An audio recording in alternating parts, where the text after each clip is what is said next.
இப்ப இருக்கிற ட்ரெண்டிங்கான போதை பொருள் என்னன்னு பார்த்தோம்னா மொபைல் போன் தான். இந்த மொபைல் போனை வந்து இன்னைக்கு இருக்கிற ட்ரெண்டிங்கான பாய்ஸ் அண்ட் கேர்ள்ஸ் எல்லாருமே யூஸ் பண்ணிட்டு இருக்காங்க.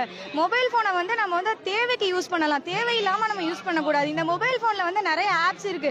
WhatsApp, Snapchat, Instagram, YouTube, Twitter, Telegram, இந்த மாதிரியான எல்லா விஷயங்கள்லயுமே நம்ம வந்து அடிமையாகி நம்ம கொஞ்ச நேரம் எங்கேயாச்சும் வெளியே போவோம் அப்படின்னு நம்ம நினைச்சா கூட நம்மள 2 மணி நேரம் ஒரே இடத்துல உட்கார வச்சு நம்ம மனசுக்குள்ள தேவையில்லாத எண்ணங்களை புகுத்தி இன்னைக்கு பெரும்பாலான வயசு பிள்ளைய வந்து ஓடி போறாங்க, பெரும்பாலான பெரிய பிள்ளைய வந்து கெட்ட வழிக்கு போறாங்க, தவறான வழிக்கு வந்து இழுத்து செல்லப்படுறாங்கன்னா இதுக்கு முக்கியமான காரணம் என்னன்னு பார்த்தோம்னா இந்த செல்போனா தான் இருக்குது. உங்களுடைய கரங்களால் நாசத்தை தேடிக்கொள்ளாதீர்கள் அல்ல இந்த போதைப் பொருளை மட்டும் பார்த்து சொல்லல, முக்கியமா இந்த மொபைல் போனை பார்த்து தான் சொல்றோம். மொபைல் போன்ல நன்மையான விஷயங்கள் இருக்குது. உள்ள நம்ம அளவுக்கு மீறி நம்ம பயன்படுத்தும் போது இது வந்து கெட்ட விஷயமா மாறுது. உள்ளக்கையே பயான்கள் இருக்கு, நிறைய திக்ருகள் வருது, இப்ப நிறைய ஹதீஸ்கள் வருது, பயான்கள் வருது.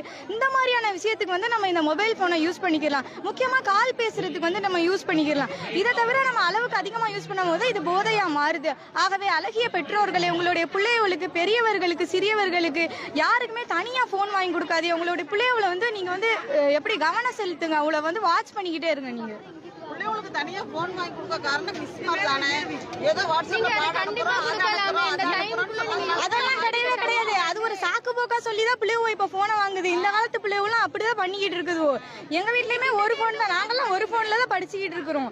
பிள்ளைகளுக்கு தயவு செஞ்சு போன் வாங்கி கொடுக்காதீங்க. அப்படியே வாங்கி கொடுத்தாலும் டெய்லி செக் பண்ணுங்க மொபைல் போன்களை, யார் யார்கிட்ட பேசுறாங்க, என்ன பண்றாங்க, என்ன பாக்குறாங்க. இன்னைக்குள்ள பசங்க எல்லாம் ஆபாச படங்கள்ங்கிற பேர்ல என்னென்னமோ பாத்துக்கிட்டு இருக்காங்க. அதெல்லாம் ரொம்ப தவறான ஒரு விஷயம்.